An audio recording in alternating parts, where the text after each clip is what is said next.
Hi மக்களே, welcome back to YouTube channel. Yes, ஒரு new சீரியலுடைய டைட்டில் அனௌன்ஸ்மெண்ட். எஸ், சன்னில் வந்து ஒரு நியூ சீரியல் வரப்போகுது அப்படின்ற மாதிரியான அப்டேட்ஸ் ஆல்ரெடி கொடுத்துருந்தேன்.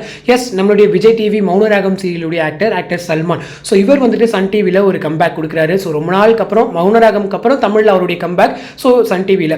ஸோ அதே போல் இந்த சீரியலில் ஹீரோயினாக வந்து ஆக்ட்ரஸ் டெல்னா. ஸோ இவங்க வந்துட்டு அன்பேவா சீரியலை வந்து பண்ணிட்டு இருந்தாங்க. பட் அந்த சீரியல் வந்து குவிட் பண்ணிட்டாங்க. எஸ், அவங்க ரெண்டு பேரும், அதாவது இவங்களும் சல்மானும் சேர்ந்து ஒரு சீரியல் சரிகமா ப்ரொடக்ஷனில் சன் டிவியில் வந்து நடிக்கிறாங்க. ஸோ இந்த சீரியலுடைய டைட்டில் ஆடுகளம் அப்படின்ற ஒரு டைட்டில் வச்சிருக்காங்க. ஸோ இந்த தனுஷ் சாருடைய மூவியுடைய ஒரு டைட்டில். ஸோ ஒரு மூவி டைட்டில் அகைன் கொண்டு வந்து சன் டிவியும் சரி சரிகமாவும் சரி வைக்கிறாங்க. ஸோ எந்த அளவுக்கு சக்ஸஸ் ஆகுது அப்படிங்கிறத நம்ம வெயிட் பண்ணி தான் பார்க்கணும். கண்டிப்பாக இவங்க ரெண்டு பேருமே ஒரு யங் பேர். அதே போல் இந்த சீரியல் வந்துட்டு பிரைம் டைமாக இருக்குமான்னு கேட்டால் எனக்கு தெரிஞ்சு சான்ஸ் கம்மி தான் நினைக்கிறேன். ஒரு நான் பிரைம் போட தான் நிறையவே சான்சஸ் இருக்குது.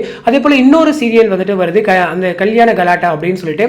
எஸ், அதில் வந்துட்டு இப்போ வந்துட்டு கரண்டாக 1 o'clock டெலிகாஸ்ட் ஆகுது இல்லையா? ஸோ பிரியமான தோழி சீரியல். ஸோ அந்த சீரியலுடைய ஹீரோ வந்து அவர் ஆக்ட் பண்ணிட்டு இருக்காரு. அவர் தான் அந்த சீரியல் ஹீரோ ஆக்ட் பண்ணிட்டு இருக்காரு போல. அதே போல இந்த சீரியலுடைய ஹீரோயினுக்கு வந்து ஆக்ட்ரஸ் நிமேஷிகா. ஸோ கண்ணானே கண்ணே சீரியலுடைய ஆக்ட்ரஸ் இருக்காங்களே, ஸோ அவங்கள்ட்ட பேசிட்டு இருக்கிறதாவும் வந்து அப்டேட்ஸ் கிடைச்சிருக்கு. ஸோ கன்ஃபார்ம் ஆச்சு அப்படின்னா அந்த சீரியலுடைய ஷூட்மே சீக்கிரமா ஸ்டார்ட் ஆயிரும். அது போல இன்னொரு அப்டேட் கொடுத்திருந்தேன், மல்லி அப்படின்ற ஒரு நியூ சீரியல் வந்து வருது அப்படின்னு சொல்லிட்டு. அதாவது பேரன்பு சீரியலுடைய ஹீரோ இருக்கார் இல்லையா? ஸோ அவர் ஆக்டர் விஜய். ஸோ அவர் வந்துட்டு பண்றாரு அப்படின்ற மாதிரியான அப்டேட்ஸ் கொடுத்திருந்தேன். ஸோ அந்த சீரியல் தான் சரிகடிக்க ஆசைக்கு போட்டியா 9 மணிக்கு லான்ச் பண்ண போறாங்க அப்படின்ற மாதிரியான டாக்ஸ்மே பரவலாக வந்துச்சு. பட் நடுவில் எதிர்நீச்சல் கொஞ்சம் நல்லா பெர்ஃபார்ம் பண்ணதால அந்த சீரியல் வந்து கொஞ்சம் நாளுக்கு அப்படியே ஹோல்ட் பண்ணியிருக்காங்க. எனக்கு தெரிஞ்சு ப்ரோமோ எப்போ வரும்னு கேட்டிங்கன்னா, இப்போ எப்படியும் April 14th வந்து அவங்களுடைய அந்த தமிழ் நியூ இயர் வரும் இல்லையா? ஸோ சன் டிவியுடைய பிறந்தநாள் கொண்டாடுவாங்க.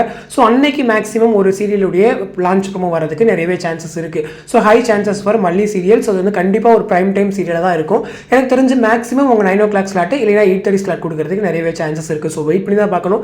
நிறைய அப்கமிங் நியூ சீரியல்ஸ் வந்து சன் சைடில் இருக்குது. அதை விட மெட்டிஒலி சீசன் 2மே வந்து ஸ்டார்ட் பண்ணுறாங்க. கன்ஃபார்மான ஒரு அப்டேட் தான் மெட்டிஒலி சீசன் 2மே. இந்த மாதிரி நிறைய பாப்புலர் சீரியல்ஸ் வந்து இறக்குறாங்க. ஸோ வெயிட் பண்ணி பார்க்கணும் அவங்களும் எந்த மாதிரி சேஞ்சஸ் கொண்டு வராங்க. ஸோ எந்த மாதிரி மூவ்ஸ் வந்து அவங்களுமே எடுக்கிறாங்க அப்படிங்கிறதா. ஸோ இந்த அப்டேட் பற்றி உங்களோட கமெண்ட் செக்ஷனில் சொல்லுங்கள். அடுத்த இன்ட்ரெஸ்ட் நெக்ஸ்ட் வீடியோ மீட் பண்ணுறேன். தேங்க்ஸ் ஃபார் வாட்சிங் அண்ட் பை.